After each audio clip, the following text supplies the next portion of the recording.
Bienvenidos a Marmelada. Ja, dober dan. Slišali ste že, Urško Cento je mednarodno uveljavljena plesalka, koreografinja, pedagoginja, glasbena ustvarjalka, predvsem pa avtorica, ki deluje na presečišču flamenka, sodobnega plesa in glasbe. Živela in izobraževala se je v Madridu na priznanih akademijah flamenka, diplomirala je v Ljubljani iz sodobnega plesa in koreografije. Nastopila je na številnih prizoriščih in festivalih doma in v tujini, tudi v Mehiki, v Italiji, v Turčiji. Nenehno se razvija in raziskuje, se povezuje in ustvarja z vrhunskimi glasbeniki, predvsem z džezisti. Je avtorica več koreografskih del in plesnih predstav, organizatorka ciklov Noches de Tablao. 8. marca pa bo prva plesalka, ki sodeluje z Big Bandom RTV Slovenija kot glasbena avtorica, bo podpisala pod ritmične kompozicije in tekste. Pa še marsikaj si, Urška, ampak verjetno niti sama zdaj ne bi mogla našteti vsega, kar si počela, kaj ne? Madonna, to je bila res lepa predstavitev, ampak ja, tudi kratka in obsežna. Najdeš kaj prostega časa? Ja. Okay. Zdaj si naredim, da ga najdem. Okay. Zdaj si nujno naredim. Super, bomo več o tem pozneje. Mogoče za začetek več o tem projektu, ki torej bo doživel premiero 8. marca. Kako poteka to sodelovanje z Big Bandom? Kako ste se našli? Se ga veseliš? Jaz mislim, da je to ena izpolnitev mojih čist teh najstniških ali pa otroških, mladostniških sanj. Ne? Aha, res? Ja, zaradi tega, ker jaz se še zdaj spomnim, kako sem bila v gimnaziji in sem videla, takrat se temu rekla drama akustika program. Ne? Mene sama drama takrat ni nič kaj dosti zanimala, ampak absolutno ta program akustike mi je bil pa vedno fascinanten in se spomnim še zdaj tistih projektov, ki so v bistvu v tistem času me pretegnali. To so bili Mija Žnidaršič, pa Robert Jukić in tako dalje. In seveda, se mi je vedno zdelo to ena lepših priložnosti, ki jih imaš na tej slovenski sceni. Ne? Tako da sem bila zelo presenečena, čist iskreno povedano, ko me je klical Hugo Šekoranja in predlagal, da bi tudi moj projekt lahko naredili, in to ne samo v njihovem programu, ampak celo z Big Bandom, kar je pa meni sploh ena posebna čast, ker definitivno gre za enega najboljših Big Bandov, ki jih imamo v Evropi. In res sam respekt, pa samo tako ponižnost čutim ob vseh njih. Sploh to, da imam priložnost tudi ob tem delati z Lojzetom Kranjčanom, dirigentom in aranžerjem, in pa seveda z vsemi temi vrhunskimi posamezniki noter. Ne. Kakšna je tvoja vloga? Kaj boš ustvarjala in na kakšen način?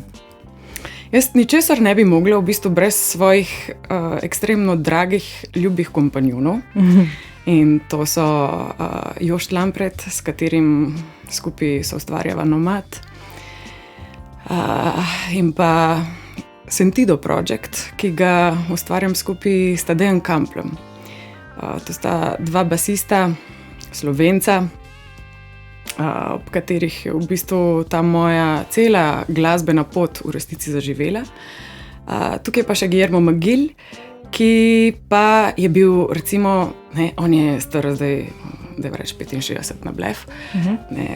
Še takrat, ko sem bila na akademiji v Madridu, je bil tak meni tista nedosegljiva podoba človeka, ki res je pač maestro na svojem področju.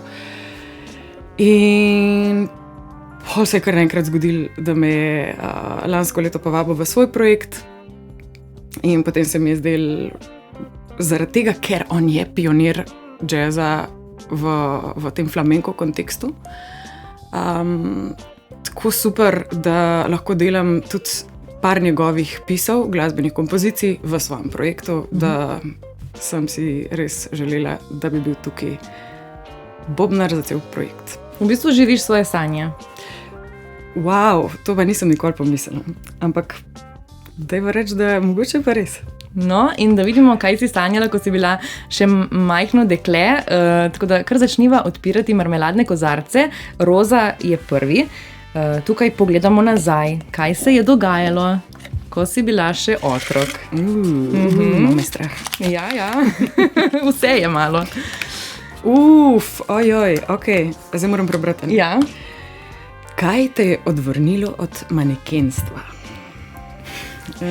Ja, mogoče malo ozadja, ne? Torej, pri 14-15 si šla za en mesec, no povej. Ja, ne, v bistvu tako ne, mogoče se relejtaš kle, no, ampak te najstnice v svojem nastajanju, ne, tako blazno fancy se je takrat slišalo, manekenstvo, ne. In mene so res tam nekje pri 11 letih, ker takrat, ne vem, takrat se je to še delalo, zdaj mislim, da se ne, so me nekaj skavtijsko sostavljali, predvsem na Čopovi, tako. In je bilo to res hecen in takrat sem bila tako tega se pa ne grem. Pa pri 13 letih sem pa res rekla, ok, zdaj bom pa jaz to probala, ne. In potem bi rekla, da so bila tako, predvsem, ko sem bila stara 15 let, pa 16 let se je največ pol dogajalo, se je bilo v bistvu skozi precej enih fotografiranj. Česa tacga, da bi jaz delala v tem klasičnem smislu manekenstva, nekih modnih pist, pa tega nisem nikoli delala. To je bil fotomodel, ne. Ampak ja, potem me je pot tudi pripeljala ob koncu osnovne šole, ja, tiste počitnice poletne, da sem šla v Milano. In to sama. Ja, si to, a ne? Ja, 15 je. Sem bila stara, ja. V bistvu glih 16 sveže. In to je bila v bistvu ena zelo frustrirajoča izkušnja, ne. Tam sem jaz res tako ugotovila, da to pa res ni za mene. Kako je to izgledalo? Ja, to je izgledalo tako, da mi je agencija namenila eno stanovanje, v katerem je živel več manekenk. In ker sem bila jaz še nepolnoletna, so mi dodelili tudi eno agentko, ki je bila v bistvu starejši model, starejši, ne vemo, kaj to pomeni, krasna, prelepa ženska, da me je čuvala in da je tam živela zraven. Ampak v bistvu je bilo malo glih obratno, no. Tako da to so bile skozi neke take čudne situacije, pa ja, enostavno to neko dost tako samotno življenje sem jaz s tem izkusila, pa tudi tako površinsko na nek način, ne, ker tako, zgledali je, da si zjutraj dobil prek faksa naslove, imel si zemljevid, mogel si dati v torbico visoke pete, pač približno si se uredil zato, ker so ti agenti rekli, da imajo pa tisti modni oblikovalci radi in potem si hodil po celem mestu od castinga na casting, ne. In tam je bilo v bistvu edino druženje pol mogoče z drugimi modeli, ki so bile pa v bistvu ful tekmovalne ženske, ne.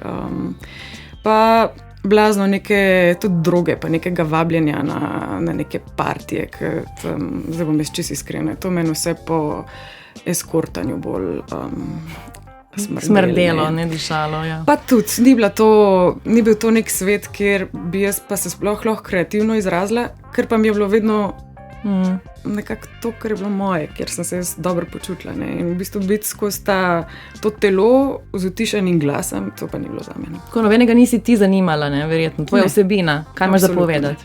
Ne. Wow. Nora izkušnja. Tako da ja, sem tam pustila, tam sem vse pustila, sem šla. Nisem se pa nikoli več s tem ukvarjala. In bolj razumela, kdo si, verjetno. Nadaljujeva z naslednjim vprašanjem, še vedno Roza. Isti kozarc. Tako je, Urška Centa je gostja na Val 202 v Marmeladi. Katero telenovelo si najraje gledala po televiziji? S kom? Z mojo babico. Tako. Jaz sem tako začela. Ravno zato je tako vprašanje, torej, kakšno vlogo je babica in telenovele igrala v tvojem življenju? Ja, kako se je živeli, ne, takrat, v teh obdobjih. Esmeralda je bila moja. Slovenc, ne? Ja. Itak. Tako da, seveda, po šoli prideti domov, Ja. pa gledati telenovele, je bilo nek tak ta reset, ki sem ga jaz imela po kosilu, preden sem potem šla po tistih biljontih nekih interesnih aktivnostih, pa res sem imela preveč nekih teh krožkov in vsega, ampak ta čas v bistvu sedenja z babico pred televizijo, pa ne vem, tam nek Linški piškot, to pa bil nek tak ful, v bistvu lep ritualček. Pa moja babica je tudi vedno bila ta, ki je rekla, da ne gleda telenovel, ne zaradi tega, ker bi bilo zdaj nekaj dolg čas, ampak ker se ona španščino uči. Tako da je imela vedno blokac zraven, pa kuli, ne, pa si kao zapisovala te A ja, prav tako. V bistvu pa ja, itak, seveda ste to noter potegnali. Tako da jaz se ful spomnim telenovel, mogoče taka je bila res tako, da nisem hotela niti enega dela zamuditi, je bila Ruby. To je bilo pa, ko sem že mogoče v pozni osnovni šoli. To je bilo res tako wow, ne, tako taka fantazija, ja. Ja, Esmeralda je bilo. Esmeralda iz Diane. Esmeralda, itak. Pač Sam to pri mora Esmeraldi biti. sem bila še malo mehna. Aha. Ampak torej, v bistvu tako te je tudi tebe povleklo potem v ta svet španščine, da si potem tudi odšla v Španijo. Ja, jaz sem Je bila to vstopna točka? Ja, bi rekla, da ziher. Zaradi tega, ker pri 8 letih sem se spol začela španščino učiti, sama sem hotla.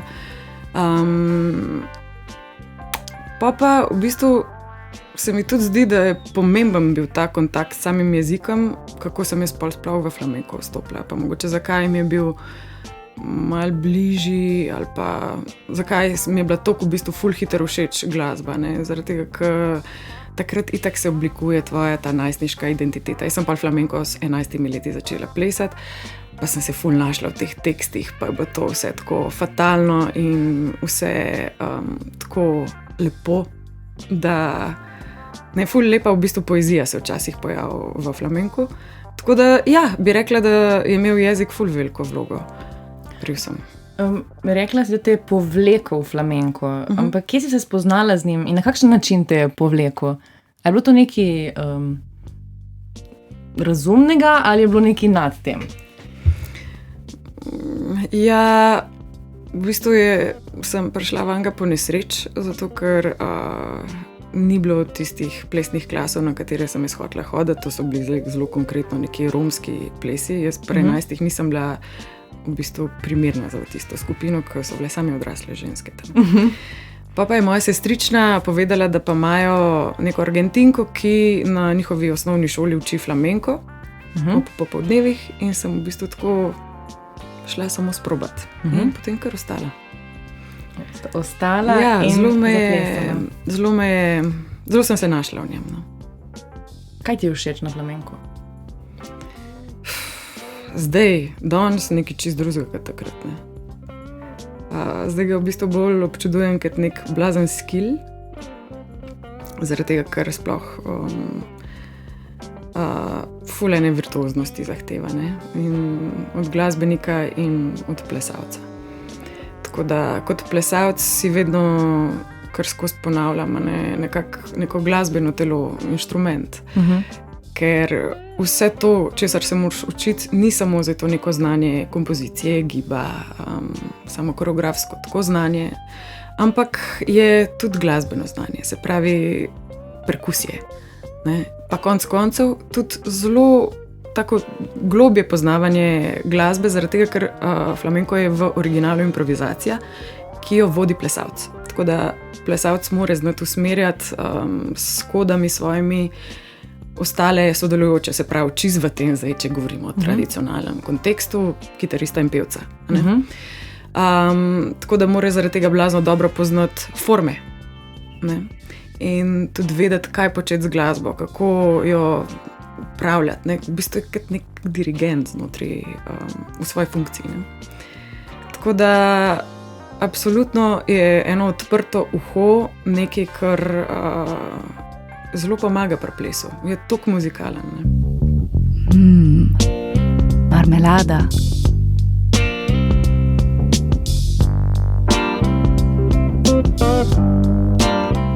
In v Marmeladi je Urška Centa, plesalka, odrska ustvarjalka in glasbenica.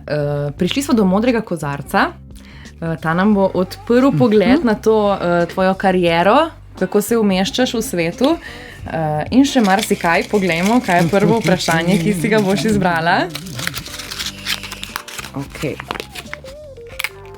Se strinjaš, da je najboljša improvizacija vnaprej pripravljena? Ne. Improvizacija vnaprej pripravljena? Ne. Najboljša improvizacija je tista, ki da je filozofsko zastaviti si v tako vertikalni poziciji, da sem si pretočen. Ne? Ampak ja.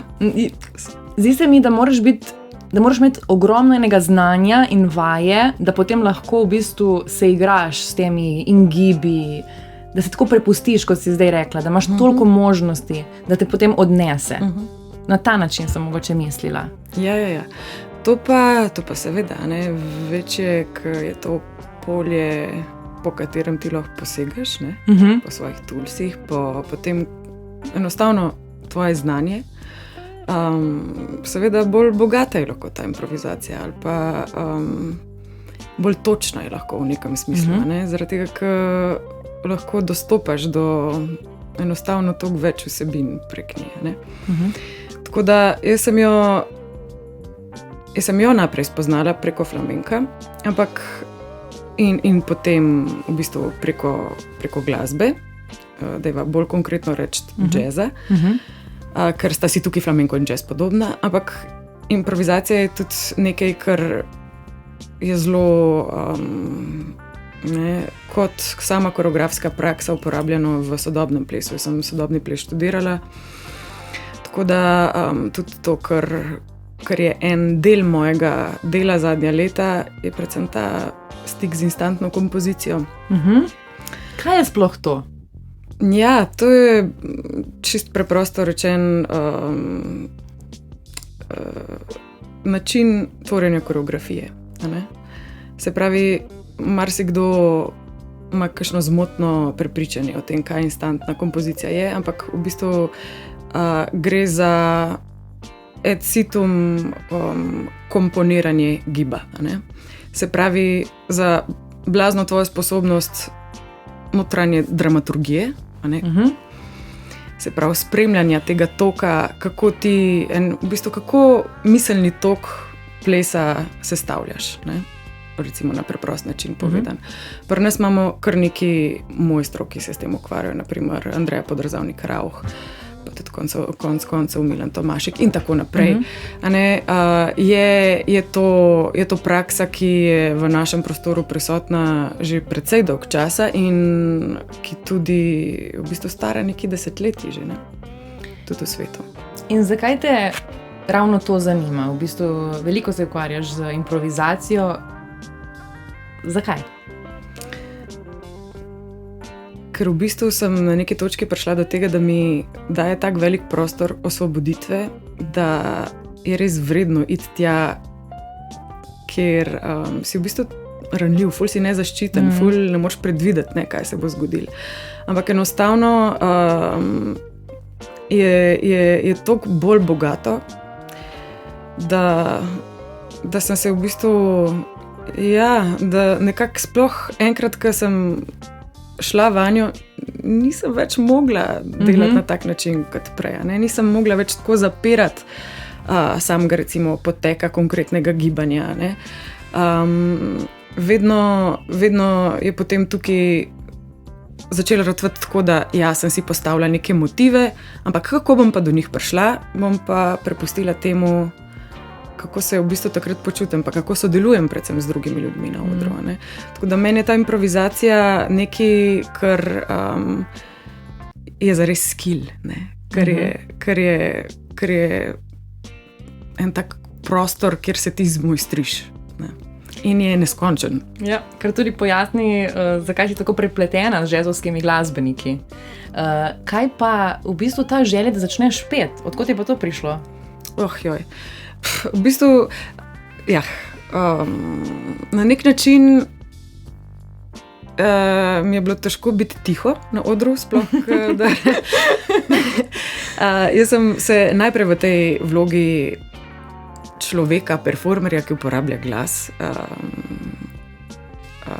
predstavlja s mojim bandom, to je Sentido Project, kjer sem v bistvu začutila, da sem težko samo plesalka, ki vstopa v določenih trenutkih v centralni del odra in odpleše stvari, ampak dejansko moram imeti neko drugo vlogo, neko vlogo, ki malo bolj organsko pele, recimo, čez cel koncert. Se pravi, noter so potem začeli vstopati teksti naprej, interpretacije kakšnih drugih tekstov. Ena prvih in mojih najljubših, recimo, interpretacij je tekst Volver, Alfreda Lepere, in to je v bistvu en star tango, argentinski tango, ki je potem prek tudi Almodovarjevih filmov postal flamenko, je dobil svojo flamenko podobo za Estrella Morente in tako naprej. Skratka, najprej so bili tukaj teksti drugih ljudi, potem so pa začela sama pisati. In med korono sem tudi dobila en tak izziv strani Roberta Jukića, da napišem tekst za eno skladbo. In potem se je tako iz čiste neke, ne vem, zelo bilo nepremišljeno, se je začelo širše sodelovanje in v bistvu je nastal dovolj tekstov za cel album, ki pa je zdaj v nastajanju. Da pa pride ven? Tega pa še ne izdam. V redu, te bomo še povabili. Urška Centa, lahko pogledamo, kaj bo tvoja naslednja usoda. Torej, Urška Centa, glasbenica, odrska ustvarjalka, plesalka, koreografinja, je v studiu v živo na Valu 202 v Marmeladi. To je pa zanimivo vprašanje. Kako je biti plesalka, v umetnica, na svobodi v Sloveniji? Bom zelo iskrena. To je prostor konstantnega samonapajanja. Ne? To pomeni to, da če ti nimaš ene ekstremne trme in ene ekstremne v bistvu strasti do tega, kar delaš, je zelo, zelo, zelo težko. Zaradi tega, ker smo mi plesalci še vedno tisti, ki smo nekako tako na obrobju. Ne. Še vedno je naše področje ful marginalno, ful je ko se soočamo z nekimi produkcijskimi izzivi. Ne. Težko je dobiti sploh sredstva, da lahko imamo avtorsko predstavo, kaj šele, da sodelujemo v predstavi koga drugega. Malo je takih, ki lahko skozi vstopajo v projekte tudi drugih ljudi, da lahko samo živijo recimo od tega. Ne? Tako da seveda je tukaj vedno vprašanje ta varnost, ne? Ker je tudi mene v bistvu pripeljalo do tega, da sem ugotovila, da enostavno ni sustainable delati iz leta v leto na enak način, se toliko pehati s temi razpisi, toliko enih razpisov pisati, pa toliko enih projektov morati narediti, izvesti do konca koledarskega leta, da enostavno moram začeti delati na drugačen način, da sploh še lahko delam to, kar znam. Ne? Tako da jaz bi rekla, da zdaj mogoče okoliščine, pa konkretno s tole vlado ratujejo boljše, razmere, ampak še vedno je pa tukaj tako, ko težko je najti prostor. Nimamo neke krovne institucije še vedno, oziroma jo imamo samo na papiru, ta javni zavod za sodobne plesne umetnosti, oziroma za sodobni ples. In zaradi tega smo zelo padamo pod to, da svoje delo za zelo poceni dajemo, recimo, ali pa moramo ogromno enih stvari naenkrat narediti znotraj enega dneva, da v bistvu lahko pokrijemo se tekom meseca. Tako da moja vloga tekom enega dneva je blazno razdrobljena. Jaz sem mogoče dopoldne sploh producentka, organizatorka, glavna birokratka, potem moram imeti svojo vajo Potem je že tisti čas, ki je treba bukirati različne koncerte, klicati okrog, se s tem ukvarjati. Potem pol sem pedagoginja, pa moram še nastopati. Tako da, ja, veliko je tega. Zdaj, stara si nekaj čez 30, ne v 20, imaš ogromne energije, potem pa, kot si rekla, ne, človek si želi neke varnosti. Ja, misliš, da ti bo to kdaj presedlo, da boš nehala, da boš začela, ne vem, bi se rada zaposlila, kje, misliš, da boš potegnila črto, ali boš se trudila, dokler gre? To je ful komplicirano vprašanje. Ne? Ja. Itak, da bi bilo zelo lepo vedeti, da nekje obstaja služba zate, ne? Da nekje obstaja ta, recimo, tak pristan, ki ti lahko omogoči,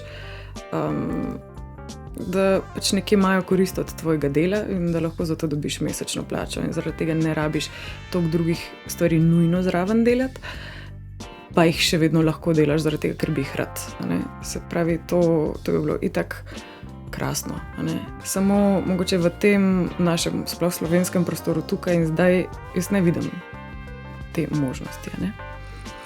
Tako da jaz samo mislim, da kar je mene trenutno življenje pripeljalo, je to, da se na novo prefiltrirajo stvari, da se ustvari ena taka hierarhija, kaj so tiste stvari, ki so bolj pomembne, ki so vredne, da dejansko jih daš na svoj pladenj, ker ima samo eno določeno nosilnost. Ne? Nekaj moraš da dol, Tako. da lahko pomembno stane. Ti želim vso srečo pri tem pladnju, da ne bo se preveč stvari razbilo, pa tudi pri odgovoru na naslednje vprašanje iz Modrega kozarca.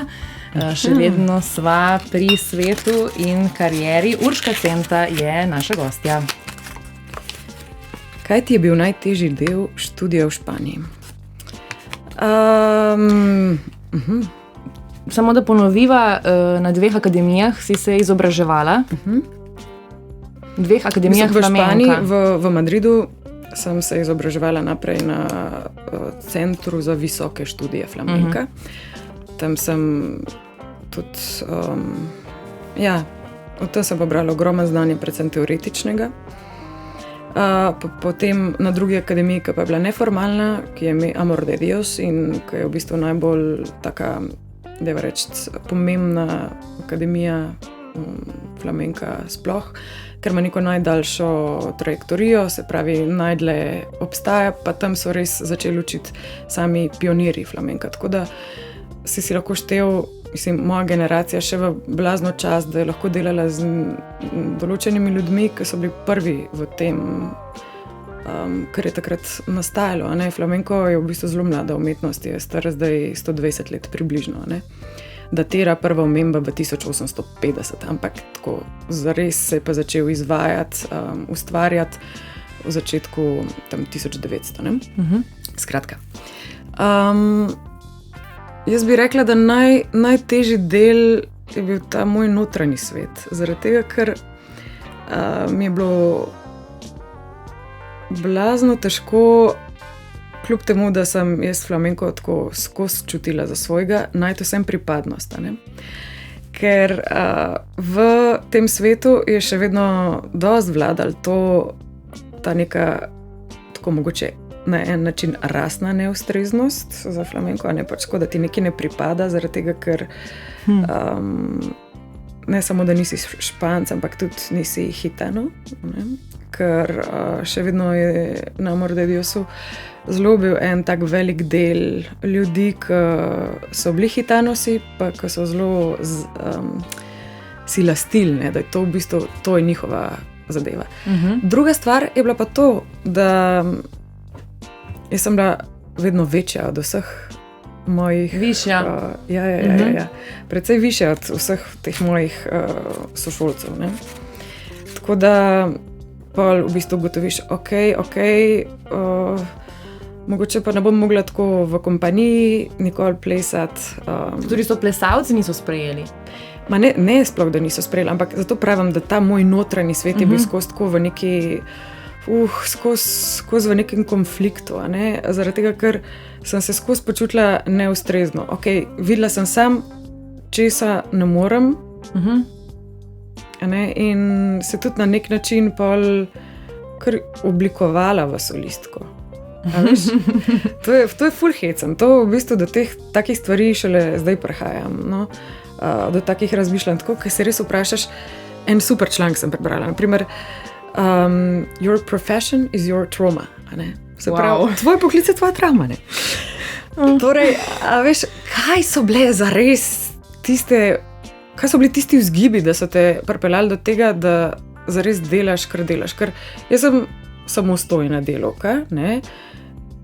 Lahko bi si izoblikovala v bistvu karkoli s tem svojim znanjem, ampak izoblikovala sem si točno to, kar v bistvu zdaj delam, ne? In to je to, da ogromen ene odgovornosti za vse nosim na svojih ramenih, ne?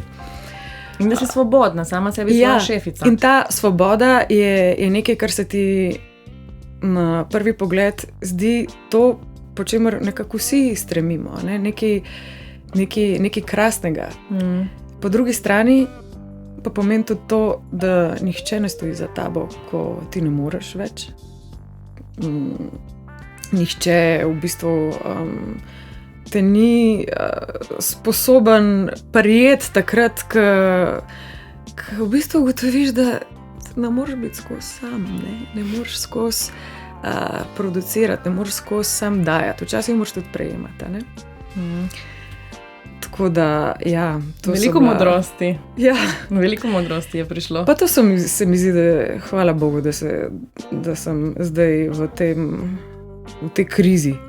A je kriza? Ja, bila je orang kriza. Bom rekla, da še zdaj traja, ampak zdaj ratuje boljše. Tist, ki veš, da si se tako, da si prišel do neke take točke, ker spet ni vzdržno več na tak način naprej delati. Ne? Zato pač moraš malo pretresti lastne vzorce, malo premisliti, pač zakaj si tam, kjer si.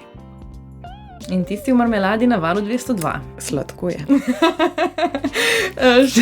Še eno vprašanje, morda na temo flamenka. Ko si prišla nazaj, ko si se vrnila v Slovenijo, kaj je tukaj drugače, ko plešeš flamenko?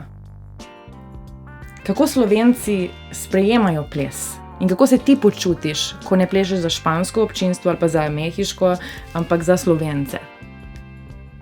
Jaz se v bistvu o tem ne sprašujem. Je pa res, da sem nekaj opazila pri sebi, da tako je prišlo eno obdobje, je prišla ena točka, v bistvu, od kjer naprej sem jaz začela hoditi na oder počivati. Ja. Počivati pa pomeni to, iti v tisti prostor, kjer se jaz res dobro počutim. In se mi ni treba v bistvu dokazovati. In tam je začel biti fajn. Pa to se zdaj ful tako, mogoče malo arogantno sliši, ne? Ampak res je tako, cel dan, vsak dan si tam na vajah, matraš se to, pa kličeš tam za koncerte, pa kle se meniš, pa ta razpis izpolnjuješ. V bistvu skozi je to preizpraševanje lastne vrednosti od zadja, ne? A si dovolj discipliniran, a imaš dovolj znanja, a imaš dovolj referenc, kdo te bo kle, ti bo dal kakšno piko, ne vem kaj. Za konc, ko prideš do tega odra, rata fajn. In pač ostaneš s tem, kar si in to, kar znaš. In v bistvu imam srečo, da v zadnjem obdobju sem res v takih projektih, ki mi omogočajo točno to.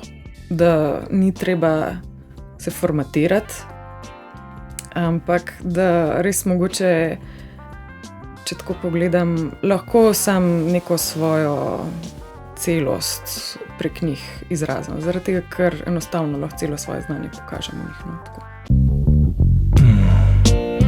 Marmelada. Marmelada je prišla do rumenega kozarca. Urška Centa, plesalka, koreografinja, je naša gostja. Kar odpri ta kozarec in izleci naslednje vprašanje. Oranžna barva. Ja. Kako plesalka sprejema spremembe v svojem telesu?